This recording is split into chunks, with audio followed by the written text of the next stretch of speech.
Daudz spēlēju futbolu, spēlēju tenisu. Visbiežāk laiku pavadīju mājās pažaubelēs, lasot kaut kādas vecas avīzes. Es ļoti daudz grāmatas izlasīju pa vasarām. Gāju uz biblioteku un mainīju grāmatas visu laiku. Es Remarku izlasīju visu mājās. Es biju pamatskolas vecumā, man bija 14 gadi. Gāju uz biblioteku, meklēju, atradu un lasīju. Tad man ļoti patika arī Mazais princis. It kā ļoti vienkārši grāmata bērniem, bet katrā vecumā šo grāmatu lasīju, tad sajūta, ka viņi ar katru gadu man bija aktuāla grāmata. Es nebiju Mazais princis.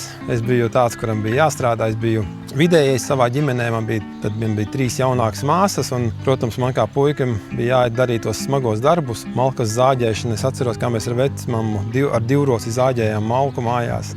Tad vasarās es braucu uz dārzu, ravēju kartupeļus, bietes, kas vienmēr bija, kā es atceros vēl tagad, kad vienu vagu vēl nebija paspējis izravēt, jau otrā galā jau tās nezāles atkal bija savairojušās, un tas nebeidzamais stāsts ar tām nezālēm. Var teikt, tāpēc arī es daudz izvairījos no darbiem. Parasti ielīdu augšā kaut kur otrā stāvā, pažobelē, tur, kur mani nevar atrast neviens. Es tik dzirdēju, ka vecmamā no lejas man sauc: Sandi, Sandi, kur tu esi?